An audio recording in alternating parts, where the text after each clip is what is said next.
అందరికీ నమస్కారం అండి. నేను మీ బారిస్టర్ పార్వతీశానండి. 10వ తరగతి ఉపవాచకం చదివిన ప్రతి ఒక్కరికి నేనెవరో బాగా గుర్తుండే ఉంటా.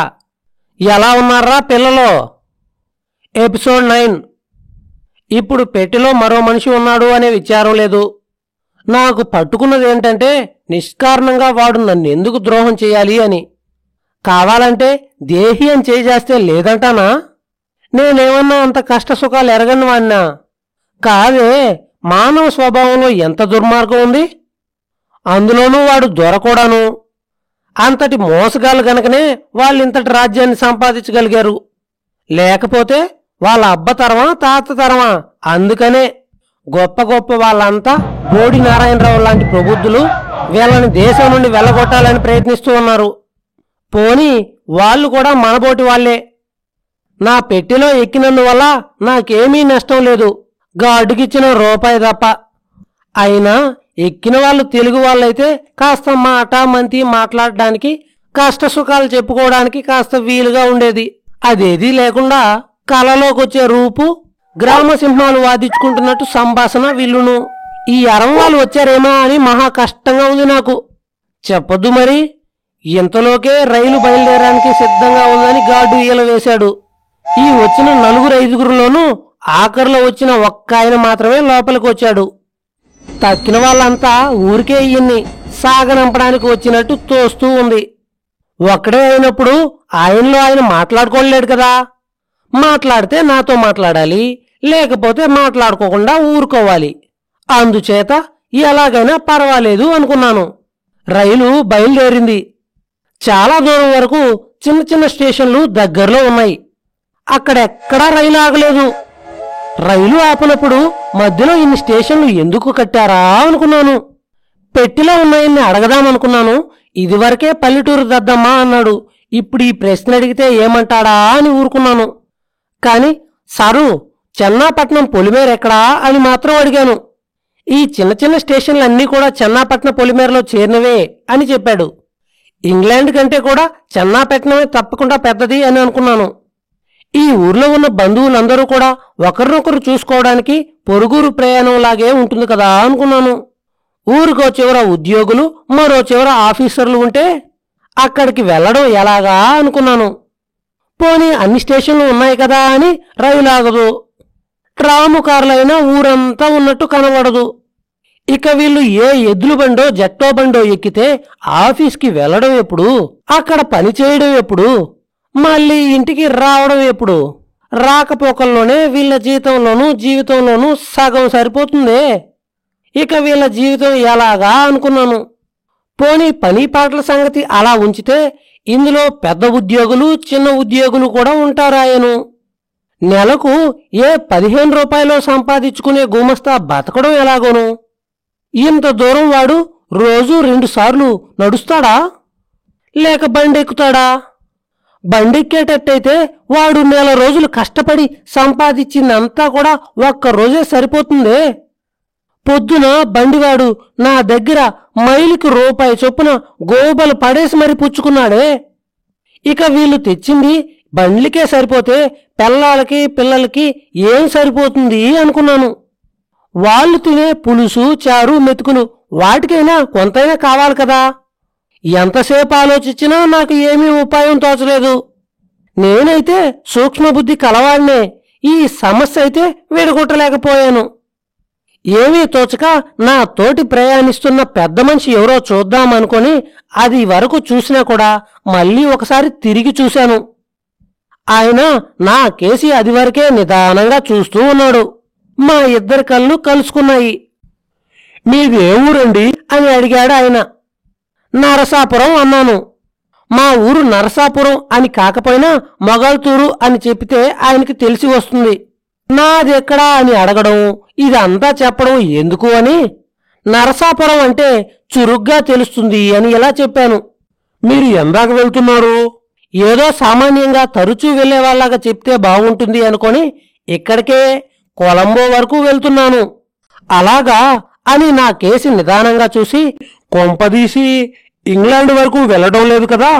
వాలకం చూస్తే అలా కనబడదు, కానీ అంతకంటే కొలంబోకు వెళ్లే పని ఏమీ కనబడలేదు. అలాగా అండి? నా వాలకం ఎందుచేత మీకు అలా కనబడలేదు?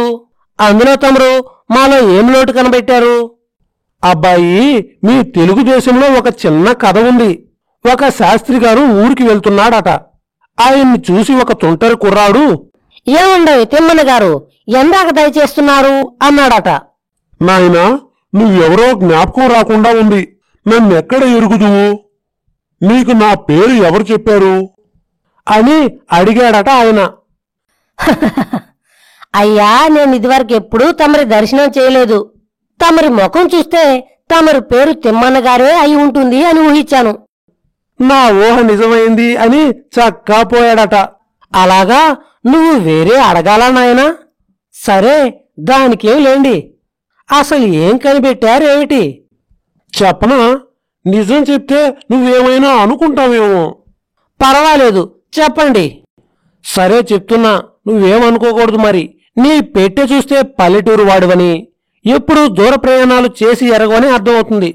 నేను పెట్టెలోకి వస్తుంటే రావద్దు అనడం చూసి నువ్వెప్పుడూ రైలు ప్రయాణం చేయలేదని, ఒకవేళ చేసినా ఎప్పుడూ సెకండ్ క్లాస్ పెట్టెలో ఎక్కలేదని, ఒకవేళ ఎక్కినా పెద్ద మనిషితో సంచరించడం తెలియలేదు అని అర్థమవుతుంది.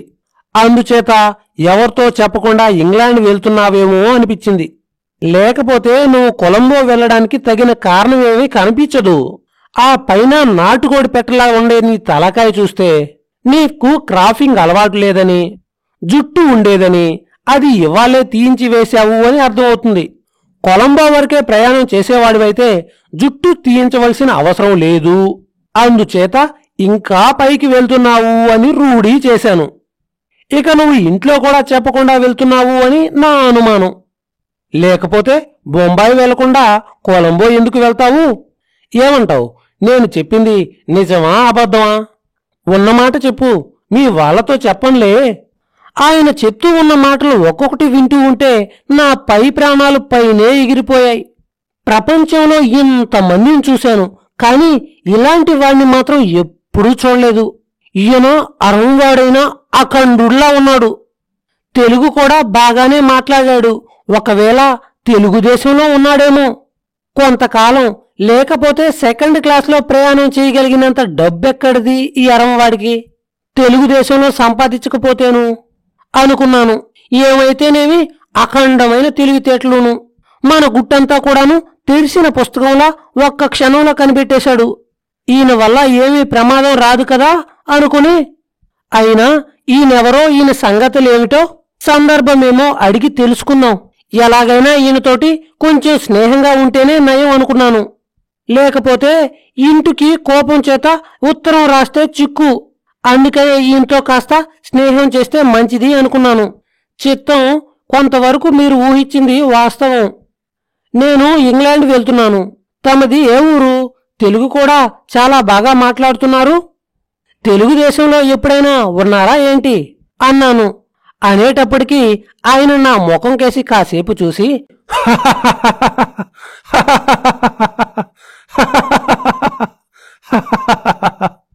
అబ్బాయి, మాది తిరుచునాపల్లి. నా చిన్నప్పటి నుండి తెలుగుదేశంలోనే ఉండేవాణ్ణి. మా తండ్రి స్టేషన్ మాస్టర్ పనిచేసి చాలా కాలం రాజమహేంద్రవరం, నిడదవోలు, ఏలూరు మొదలైన ఊర్లలో ఉండేవాడు. ఇక నేను ఇంగ్లాండులో చదువుకున్నాను. ఇంజనీరు పరీక్ష అయ్యి నేను చాలా కాలం మీ ధవళేశ్వరంలోనూ, తెడ్డిపేటలోనూ, బెజవాడలోనూ ఉన్నాను. అందుచేత నాకు తెలుగు బాగా అలవాటు. ఆయన చెప్పిన మాటలన్నీ విని నా కాళ్ళు చల్లబడ్డాయి. అది వరకు దాకా తొందరగా కొట్టుకుంటూ ఉన్న నా గుండె ఒక్క క్షణం ఆగిపోయింది. ఇంకా అంతా అయిపోయింది. ఇక నా పేరు, నా ఇంటి పేరు, నా ఊరి పేరు మొత్తం తెలుసుకుని మా నాన్నకు ఉత్తరం రాస్తాడు. కొంప మునిగింది అనుకున్నాను. మరొకరైతే గుడ్లు మిటకరిచ్చేవాళ్లే. నేనింకా ధైర్యమైన వాడిని కనుక ఆగిపోయిన గుండెని కాస్త ఆడిచ్చి మళ్లీ ఆయనతోటి సంభాషణ కొనసాగించాను. చిత్తం, అలాగా అండి? ఇంగ్లాండ్ దయచేశారా అండి? అక్కడ మన వాళ్ళెవరైనా ఉంటారా అండి? బస అది దొరికిందా? భోజనము అది సదుపాయంగా ఉంటుందా అండి? ఏదో కొద్దిమంది మన వాళ్ళున్నారు. మొత్తం మీద సౌఖ్యంగానే ఉంటుంది. అబ్బాయి, నీకక్కడ స్నేహితులు ఎవరైనా ఉన్నారా? అక్కడికి ఏమేం కావాలో అన్నీ కొనుక్కున్నావా? అక్కడ ఎలా నడుచుకోవాలో, ఆ దేశాచారాలు ఏమిటో ఏమన్నా తెలుసుకున్నావా? ఏంటినా ఇలా మాట్లాడుతున్నాడు? పోనీలే పెద్ద మనిషి కదా అని కాస్త గౌరవం ఇస్తే ఇలా మాట్లాడుతున్నాడేంటి? నన్ను చిన్న కుర్రాడిలాగా జమేసి మాట్లాడితే అబ్బాయి అని దజ్జేకపోతాడేంటి? ఈయన ఎక్కువేంటి, నేను తక్కువేంటి? ఈయన ఇంగ్లాండ్ ఇదివరకు వెళ్ళాడు, నేను ఇప్పుడు వెళ్తున్నాను, అంతే తేడా. ఈ మాత్రం దానికి నన్నింత అగౌరవపరచవలసిన అవసరం లేదు. కాబట్టి ఈయనతో ఇంతటితో సంభాషణ కట్టి పెడితే మంచిది అని ఆయన అడిగిన దానికంతా ఆ అని ఊ అని ఏకవచనంలో సమాధానం చెప్తూ ఉన్నాను. ఇంకా ఆయన నన్ను ఏదో అడగబోతూ ఉంటే వినిపించుకోనట్టు వెనక్కి చార్లబడి నిద్రపోతూ ఉన్నవాళ్లాగా నటించాను. నేనాయనతో మాట్లాడకపోయేసరికి ఆయనకు కాస్త కష్టంగా తోచింది కాబోలు. ఒక్క క్షణం ఊరుకున్నాడు. కాని పాపం ఎంతసేపు అలా ఊరుకోగలడు? ఆడే నోరు ఊగే కాలు, ఒక్కసారి ఊరుకోలేవు అంటారు పెద్దలు. ఇక ఆ తర్వాతేమైంది? ఆ పెద్ద మనిషితో రైల్లో జరిగిన సంభాషణలేంటో, నా ఇంగ్లాండ్ ప్రయాణంలో నేను పడ్డ కష్టాలేంటో, నా చేష్టలు విని మీరు ఏ విధంగా నవ్వుకోబోతున్నారు అనేటివి తర్వాత ఎపిసోడ్లో తెలుసుకున్నాం. నా కథ గురించి మీరు బాగా తెలుసుకోవాలి అంటే ముందు మన ఛానల్ని సబ్స్క్రైబ్ చేసి మాకు సపోర్ట్ ఇవ్వండి. ఏంట్రా పిల్లలు, ఇంతకీ నా కథ మీకు ఎలా అనిపించింది?